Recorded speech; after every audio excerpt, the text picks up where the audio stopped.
Le contraste est saisissant. D'un côté, un président de la République qui se croit obligé d'investir les médias pour exister.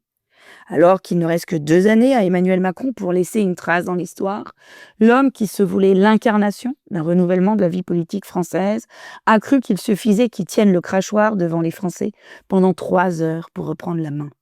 Mais le constat est accablant, notre président de la République n'a donné la preuve que de son impuissance. Se cachant derrière la Constitution et les limites de l'État pour se justifier de son inaction et de ses échecs, l'homme n'est parvenu qu'à une seule chose, réduire ses ambitions passées aux imprécations d'un roi solitaire, sans aucune autre ambition que celle de sa propre destinée qui se révélera avortée.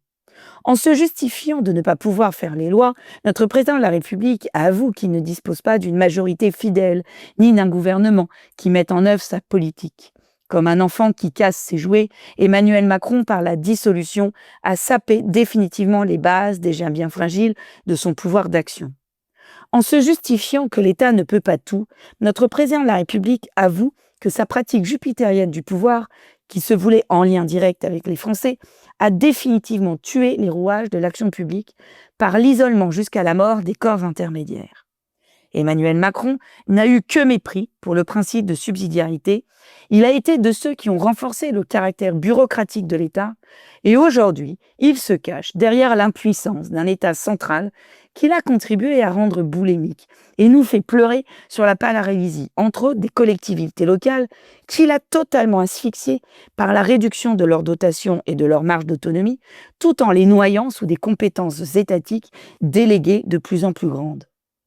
Quelques grandes idées, sans réelle application concrète, qui s'inscrivent dans aucune vision. Même pas de la politique politicienne, mais simplement une parole qui se veut performative, comme s'il suffisait de dire que les choses pour qu'elles deviennent réelles. Une parole qui se perd dans un bruit d'auto-justification. De l'autre côté, un homme élu, mais qui ne s'est pas présenté. Il n'a pas fait campagne, mais il a été choisi par ses pairs. La terre entière s'est tournée vers Rome lors de son élection. Les médias du monde entier ont fait des émissions spéciales, ont dressé son portrait, ont cherché à savoir qui il était et quel pape il serait. Un homme ému a la parole non pas rare, mais pesée, une parole qui n'appartient pas qu'à lui, qui ne se retourne pas vers lui, une parole qui se donne. Un homme dont le nom s'efface au profit de celui d'un héritage. Bientôt, il ne sera plus dans nos esprits Francis Robert Prévost, mais simplement Léon XIV. Il gouvernera l'Église en se sachant successeur de Pierre et de tous ceux qui l'ont précédé, en se sachant héritier des 13 Léons qui ont marché avant lui. Héritier du premier qui, dans un contexte de délitement de l'Empire romain devant la pression des grandes invasions, luttera sans relâche pour préserver les populations des pillages et des massacres.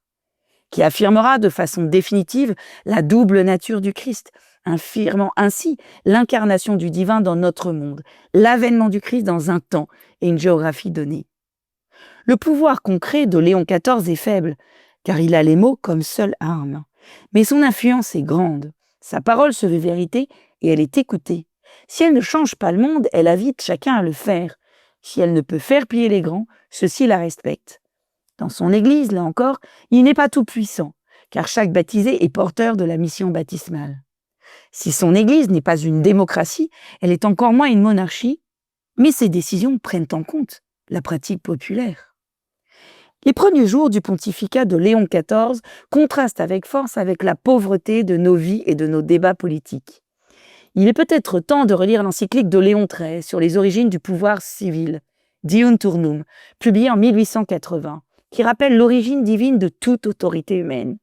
Nous y découvrions que notre démocratie est revenue aux temps archaïques de l'Antiquité, car un président qui s'identifie à Jupiter relève du paganisme, en s'attribuant ainsi une autorité divine et en revendiquant des honneurs qui ne lui sont pas dus. Les mises en scène auxquelles le chef de l'État nous a habitués peuvent sembler n'être que des outils de communication, mais elles cherchent bien à créer une liturgie du pouvoir personnel. Léon XIII ne nie pas que toute société a besoin d'une autorité, mais cette autorité, si elle s'inscrit dans la continuité de son origine, elle doit avant tout être au service de ceux qui la supportent et non de celui qui l'incarne. Si comparaison n'est pas raison, elle peut être féconde pour mesurer la vacuité de notre vie politique, mais surtout pour y trouver une belle source d'inspiration. Enfin, je dis ça, je dis rien.